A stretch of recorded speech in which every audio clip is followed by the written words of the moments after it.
വർത്തമാനത്തിൽ ഇതിൻ്റെ യാതൊരു വക ലാഞ്ചനയും കാണിക്കില്ല, ഒന്നും പറയില്ല.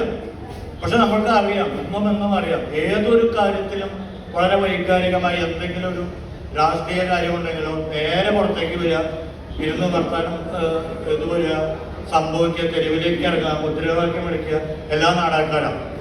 അവിടെ അപ്പുറം പറയും ഇവരൊക്കെ ഒരു വലിയ വികാര ജീവികളാണ്, ഇവരൊക്കെ എങ്ങനെ കൺട്രോൾ ചെയ്യാൻ പറ്റുന്നവരാണ്. അപ്പോൾ നമ്മുടെ അക്കാദമികളും അങ്ങനെയാണ്. നമുക്കൊരു തർക്കത്തിനൊന്നും നമുക്ക് അങ്ങനെ ഇടം തരാതായി പോയി. എന്തെങ്കിലും തർക്കിച്ചു കഴിഞ്ഞാൽ നമ്മൾ വേറെ ഓരോ തരത്തില് നമ്മൾ വേറെ എന്തെങ്കിലും എതിരെ അഭിപ്രായം പറഞ്ഞു കഴിഞ്ഞാൽ നമ്മളിതിനൊക്കെ സിസ്റ്റത്തിനൊക്കെ എതിരാവുന്ന ആളുകളായി മാറിയെന്നുള്ളതാണ്. പക്ഷെ ഇവരൊരു വികാര ജീവികളാണ്. കാരണം 100% അവർ സത്യസന്ധരാണ്, അവർക്കത് മറച്ചു വയ്ക്കേണ്ട കാര്യമില്ല എന്നുള്ളതാണ്.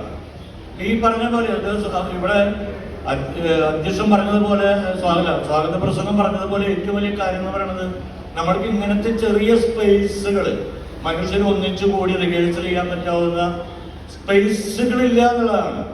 അതില്ല. നമുക്കൊരു വലിയ കെട്ടിടങ്ങൾ മാത്രമേ ഉള്ളൂ.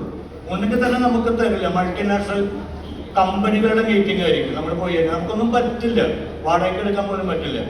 അതല്ലെങ്കിൽ അത് മീറ്റിങ്ങിന് കൊടുത്തിട്ടുണ്ടാവും. അപ്പൊ പറയുന്നത് എന്താ വെച്ചിട്ടുണ്ടെങ്കിൽ നിങ്ങളുടെ ചെലവുകൾ അല്ലെങ്കിൽ അക്കാദമിക്കായിട്ട് ബന്ധപ്പെട്ട ചെലവുകൾക്ക് വേറെന്ത് വഴി എന്നുള്ളതാണ്. അതൊരു വഴി ഉണ്ടാവില്ല. അപ്പൊ അത് അങ്ങനെയുള്ള ഒരുപാട് പ്രശ്നങ്ങളെ താണ്ടിക്കൊണ്ട് തന്നെയാണ് നമ്മൾ ഈ നാടക സംഘം നിലനിൽക്കുന്നു എന്ന് പറയുന്നത്. ഒരു ചെറിയ കാര്യമില്ല.